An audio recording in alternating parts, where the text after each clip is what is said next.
So what do you call yourself? Welcome to the LaTangela Show. Hey, what can I do for you this fine day? This is your destiny. Hot, hot, hot. Right now. Welcome to the LaTangela Show.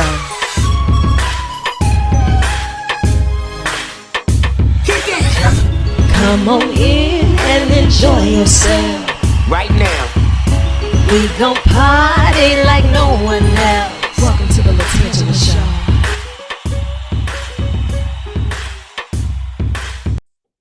Hi, and welcome back to another episode of the LaTangela Show podcast. You know, it does my heart well to have this time together where we can unplug, unwind, and tap in all at the same time. I have a lot of random research, and when it comes across my desk, sometimes it catches me off guard, and I'm like, I read it. I got to tell it to someone. I might as well tell it to you. And here we are. Here we are. One of the highlights of my day. And thank you so much for allowing me to be a part of the soundtrack of your day, whether it's the music or just some static of random research or even some of the did you know news briefs as we see what's going on around the capital city, surrounding areas, and even around the world. I want to say thank you to everyone who has logged on to 225bulletinboard.com. In this season, you have been nothing less than amazing, nominating all of these teachers and support team members as I've teamed up with Gordon McKernan Injury Attorneys, with Gordon Gives and 10 Cares, highlighting our nonprofit organizations and community stakeholders, just seeing the work that they're putting in and finding ways to work together. If you have some of those opportunities that you would like to nominate someone that's doing the work, would like to see how we can best work together. So how about you drop me a line? All of my information is posted at LaTangela.com. Earlier this week, I noticed that there was this headline that dropped. Oh, summertime is in full effect. Kids are looking for things to do, hanging at the mall. How about it? I'm all for it. But after 4 o'clock on Fridays and Saturdays, if they're 18 years of age and younger, they'll need to be accompanied by someone that is 21 or older. Have you heard about it? It's in full effect, kicking off on the 28th of June. Now, if you hadn't read the story, if you hadn't checked out the headlines, please do so. Feel free to chime in. A lot is going on in the capital city and surrounding areas, and this is just one of the safety measures that the mall is taking. And they're saying that if the children are 18 years of age or younger on Fridays and Saturdays, starting at 4 p.m., parents, guardians, make sure that you're there and that child is accounted for.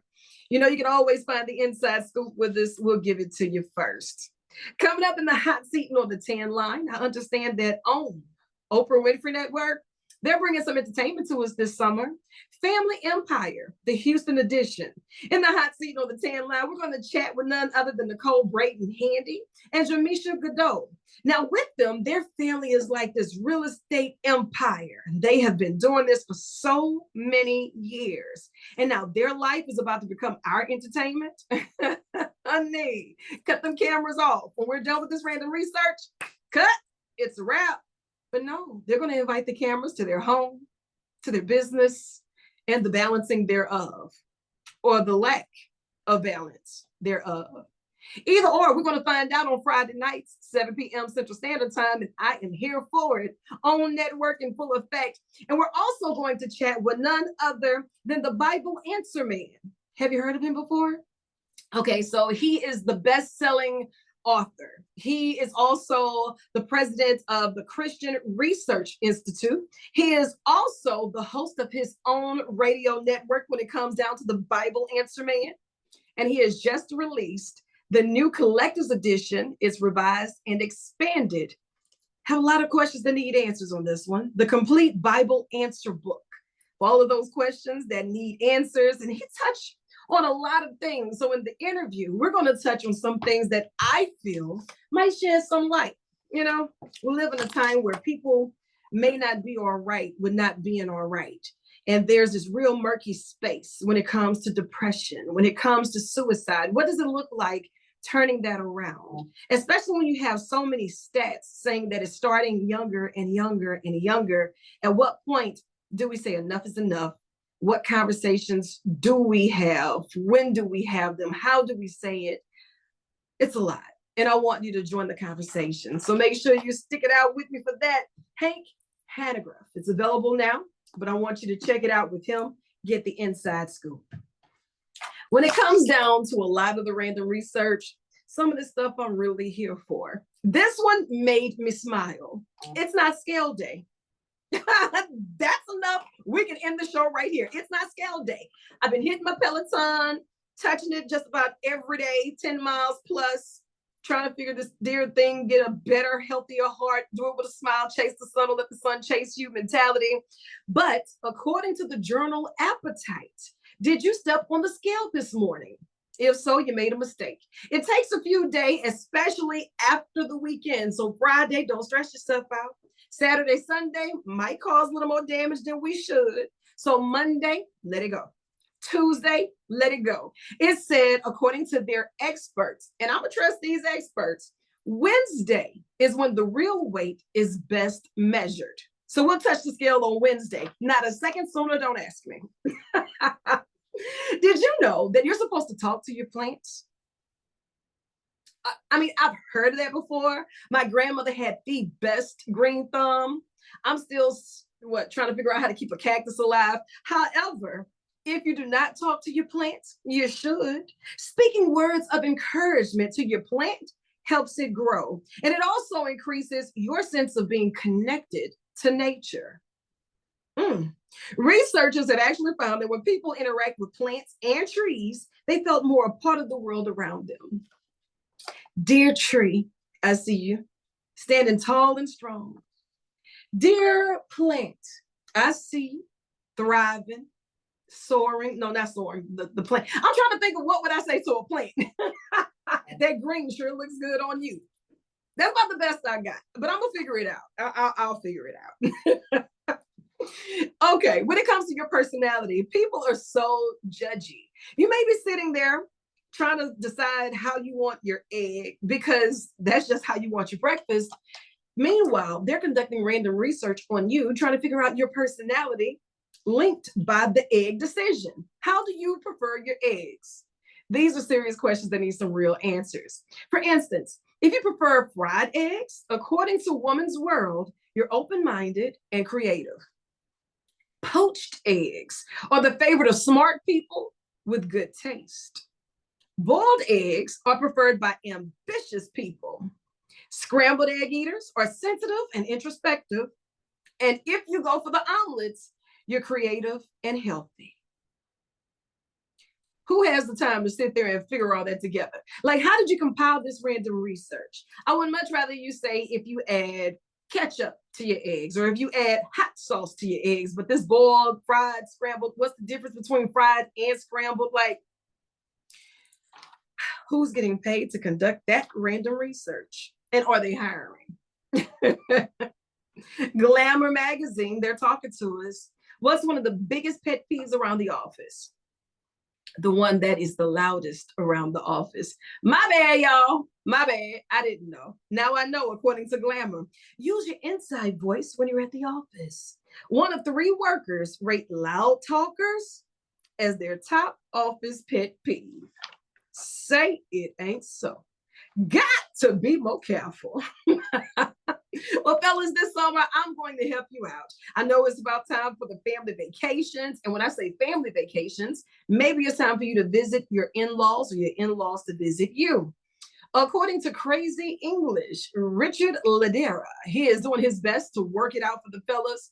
Use the excuse when your mother-in-law is coming over that you suffer from penthorophobia. Have you ever heard of that? Penthorophobia. It's really a phobia that is the fear of one's mother-in-law. Now, don't say that out loud. Don't put your wife up on game with that one, because now she's mad, your mother-in-law's mad, everybody's upset, and it's just a bad weekend for us all. Don't blame me. I read it, had to tell it to someone, and I figured I'd tell it to you. So there it is. Last thing on vacations. According to Reader's Digest, there are a few things that we should always take with us when we're planning our vacation. Sunscreen, check. Flip-flops, check. Duct tape. Huh? Why do we need duct tape on a vacation? That sounds more like an oxygen channel situation getting ready to pop off. But according to them, if you're going on vacation, travel experts say that you should always bring a roll of duct tape with you. Use the strong, sticky tape to repair a broken suitcase. Close the gaps in the curtains to keep morning light out. Or strip lint from your clothing. You're really feeling that one. If I'm traveling with you and you have a roll of duct tape, we have other conversations that need to be held. And duct tape for lint off your clothes is not one of them. Time to go. I want you to keep it locked. We have some wonderful interviews on the way. And again, if you would like to be a guest, all you have to do is submit your information at LaTangela.com. Duct tape. Good morning, good morning, good morning, sunshine. How are you? Good morning, Dan. Thank you so much for taking time out of your schedule to join me today. I know that you have been busy. You have so many titles that if we were to begin to just spit them all out, we'd be here till dinner at least, right? So I had to pick and choose from a couple of them. Best-selling author, wait. We'll talk about this in less than 20 seconds. President of the Christian Research Institute, which really comes in handy when you're inking something like this, and the host of the Bible Answer Man broadcast. How did you know that you wanted to take this level of edutainment to the next level? That's a great question. Edutainment. Yeah, it's really true because we're not only educating, but we're trying to do it in a way that is compelling. Yeah. And it's been interesting to me, Tan, to see how interested people are in having their questions answered in a concise, compelling fashion. So our Arbitron ratings on the Bible Answer Man broadcast throughout the history were off the charts. And it was because people have questions and they had a place to go to where the answer would be well researched. And so often over the years, particularly in the early years, people would ask me a question. I'd say, that's a great question. I don't know the answer to that question. Let me research and return. Yeah, let me get back to you on that. So the next time I had that question, I would know the answer and be able to present it in compelling fashion. So in the process, I was growing during my 40-year career as host of the Bible Answer Man broadcast. Absolutely. And I mean, that's over 4 decades. Congratulations at that, because that's a lot of hard work and dedication. And then you become a voice that people begin to listen to, whether they agree with it or not. They know that there is some level of a moral compass, some level of research that you have placed into it to want to be right in the sense to be able to lead them in a direction that's best for them. Because it's not like you were force feeding anything in any of these chapters. And that's what I really loved about it the most. People, they can ask questions, whether they believe or not. And many years ago, I began this feature. It was called Ask the Pastor. On Friday mornings, we would have pastors come in and just let callers call in and ask questions, because you are living in a world that is hurting. We may have questions that we really don't understand, and we don't have a safe space to ask those questions. But to be able to get the right answers that will calm our spirit and hopefully redirect that, that's what's needed in the world. I've noticed that throughout this book, you have something that really struck me. It's about yesterday's word in a today's world. Break that down for me a little bit. Yeah, so I think in a very concise and brilliant way, what you're communicating is that the Bible is relevant in every epoch of time. It was relevant in the first century. It's relevant today. And I think the 3 great apologetic issues that everyone needs to grapple with, whether you're an atheist or whether you're a Christian, is there a God? And we say as Christians, the heavens declare the glory of God, the skies proclaim the work of his hands. So when you look at the masterpiece of this planet, there has to be an architect. Just as when you look at a cathedral, you know that there's an architect. The second thing is you have to deal with the fact of Christ's resurrection. If Christ rose from the dead, then he does not stand in a line of peers with Baha'i or Buddha or Muhammad. He is utterly unique. He had the ability to lay down his life and take up his life again, thereby demonstrating that he is God. And then the third thing, and this is directly to your point, is the Bible divine or merely human in origin? And what is the evidence for saying that the Bible is divine? That it is not just the renderings of human beings, but rather it is the Word of God, and therefore trustworthy in content and presentation. I love that. You kind of broke down some other topics that are really sensitive. And I know that's really hard when people are going through it and they want to ask the questions, but they're not sure about the answers. And just to prove that some of the things that you talked about in this book are very relevant from yesterday's word to today's world, let's just fast forward. Here we are with this instant gratification. We have all of this hashtag retweet. If you see it, the masses, they gravitate to it. It must be the truth, right? So many people are living an imperfect lie because it's their best filtered life. And we have people that are struggling when it comes to depression, when it comes to suicide. These are some of the things that you tackled in this book. And I came across this alarming stat. It's stemming from Centers for Disease Control, stating that suicide is the third leading cause of young adults between the ages of 15 to 24. At what point do we start having these open conversations with our youth? Because we see that the crime, it's out of hand. We see that disrespect is at an all-time high, or as they would say, audacity is at an all-time high.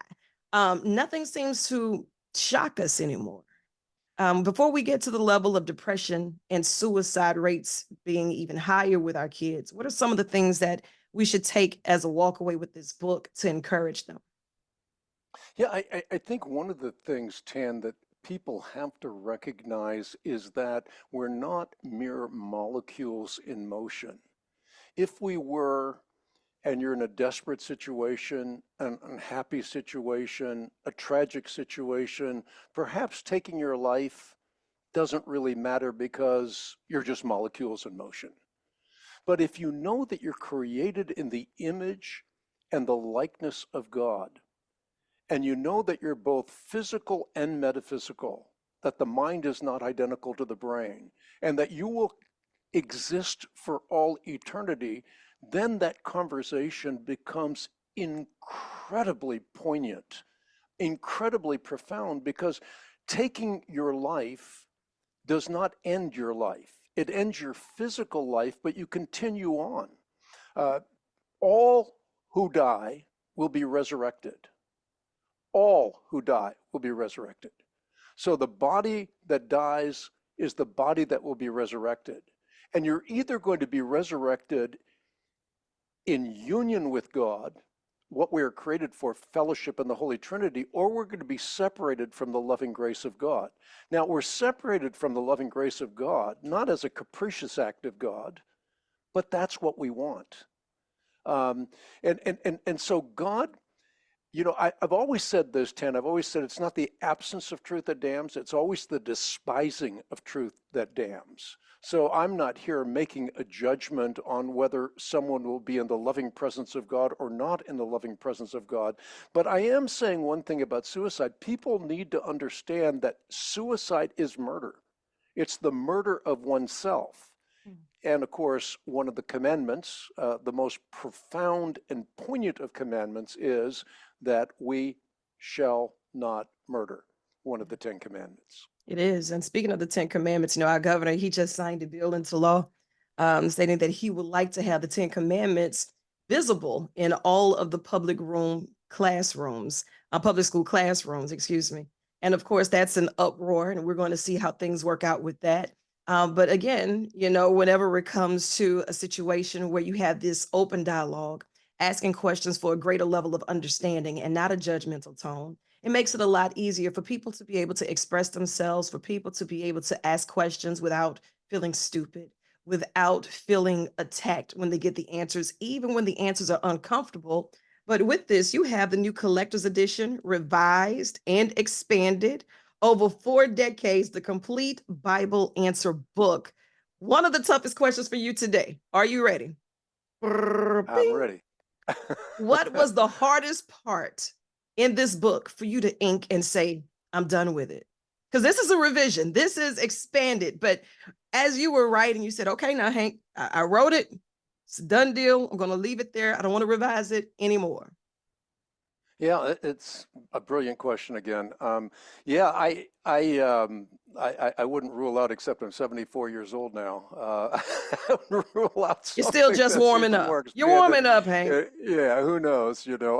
But I love answering people's questions, and when I find questions that are relevant to a particular epoch of time, the epoch of time in which we're living now, not 1988 in the 20th century when I started answering these questions, but the 21st century, I think, golly, I'd like to have that as part of the complete Bible answer book as well. But this really, I mean, it covers the landscape in terms of what I think people need to know.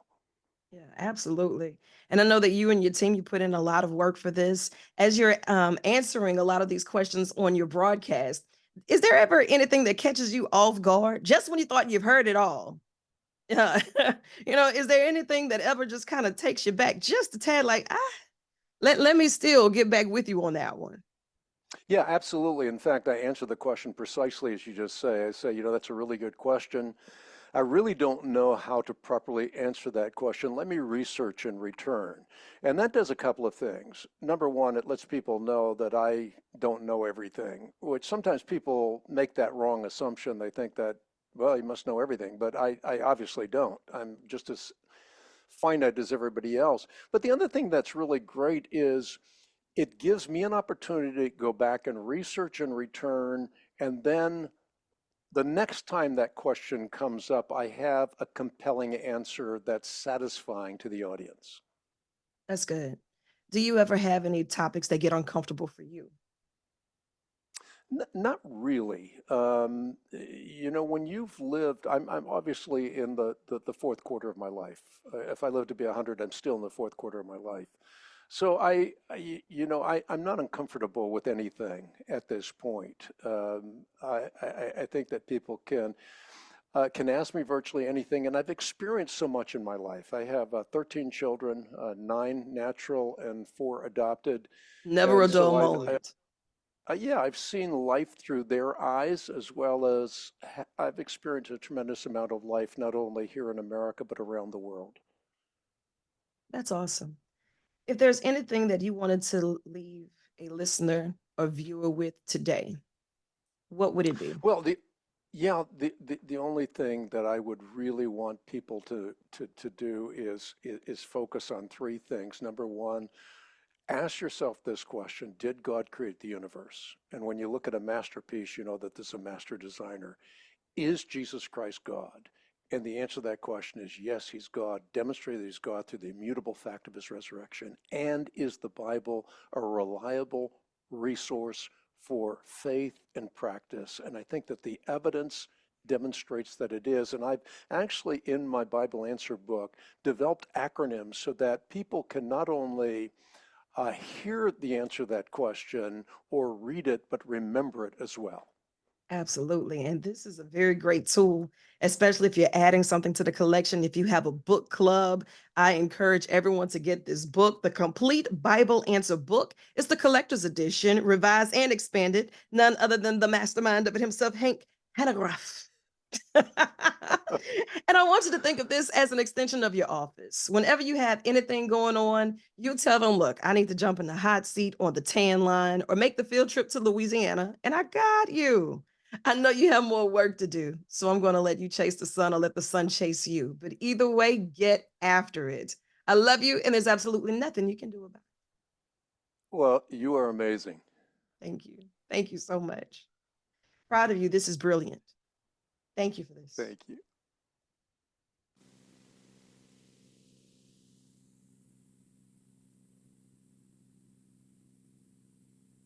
Good morning. Good morning, sunshine. How are you? We are doing well. How are you? I'm holding on yet holding on. I feel some type of way because you need to know right now, this is like an extended family reunion in the making, right? So I'm Well, cousin come on now. Hello. on like Auntie Mary and them side, 'cause Everybody is our cousin. that part. And if you dig deep enough, surely you're going to find an Auntie Mary somewhere. So, hey, cousin, cuz. Hey, Hello, cousin. How cuz. are you? I am excellent. Thank you so much for taking time out of your schedule and joining me today in the hot seat of the tan line because I've got questions that need answers. All right. Let's do it. Now, we're doing something new and you're coming fresh out the gate. It's a heavy swinging type of situation. Oprah Winfrey Network, that's on for those who may have been under a rock for the last century. Family Empire Houston, your real life is about to become the entertainment for so many. How did you know that you wanted to bring this to the cameras? Because, there's always that one you can't take anywhere, but they coming too, especially now with the cameras. How did you know that you all were ready to bring your family empire to a network to say, I want you to get a behind the scenes look into our lives as we navigate through some things? So I'm glad that you asked that question. It was a very hard, as you could imagine, it was a hard decision.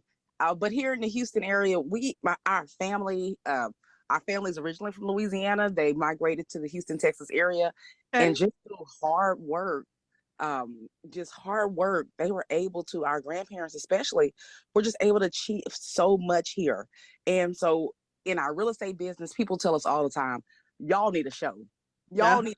So even before we were propositioned for a show, the seeds were being sowed that people need to see y'all's life. People need to see, hey, y'all not this, prim, family that's been, old money type family.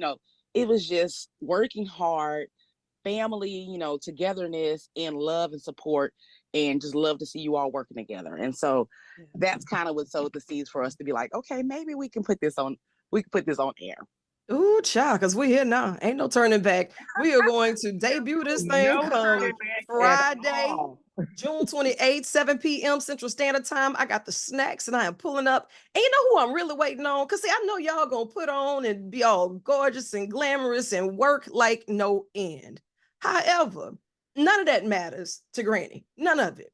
Because see, these lights, these cameras, don't let it get you confused. We are here to get the business all the way clear. Do you feel any pressure knowing that you're giving your best, but you still have that eye on you? That even though hashtag retweets, everybody is all in, do you still feel the pressure to be able to live up to a legacy like the one that they've led for you? I honestly think the pressure came before the cameras. I Mhm. was there set an amazing Absolutely. foundation for us. Yeah, Yeah. they set an amazing foundation for us. So even before the cameras, there was pressure, to live up to the family legacy, to make sure that we continue to create generational wealth throughout our family. So yeah, well, it's pressure. Let's be clear, it's Yeah. pressure. Yeah. Now, is it true when they say more money, more problem? Pressure beforehand. Everybody's putting in the work, so everybody kind of feel as if, but do we have that one straggler that feels as if that entitlement is real? I really don't have to do the work. Is there that one? Will we see it this season? Maybe not this season. Now, She said, "Oh, wait a minute, you're taking me fast. Maybe season 2 or season 3. Just woo child, woo saw."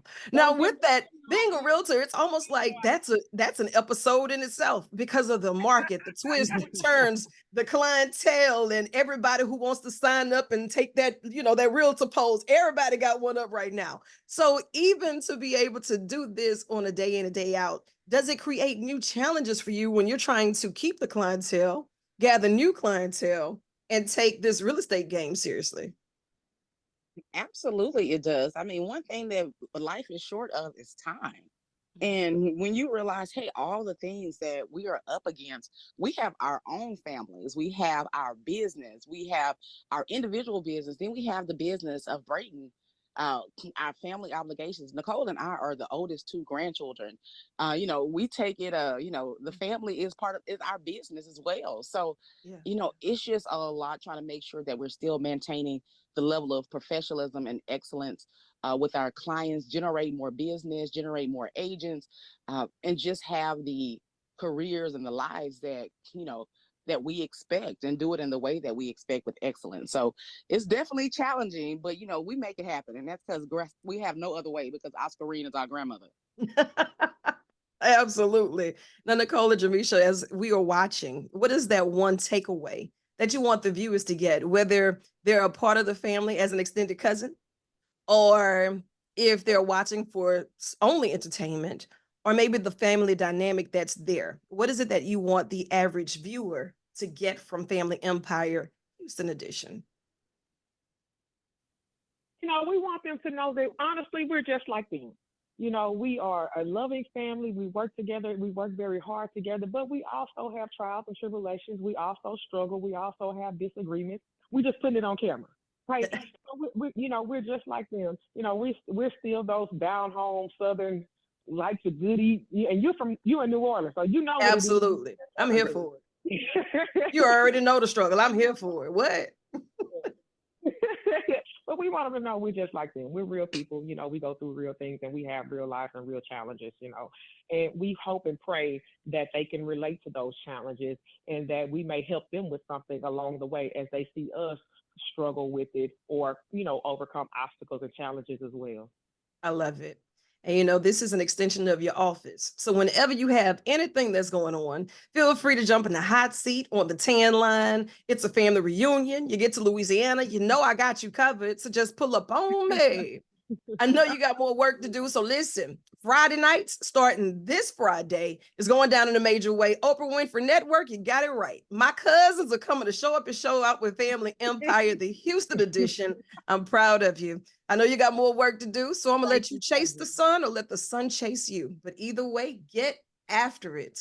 I love you, and there's absolutely nothing you can do about it. Ooh, Thank you, we cuz. love you back. Thank you, Tan. Thank y'all so much.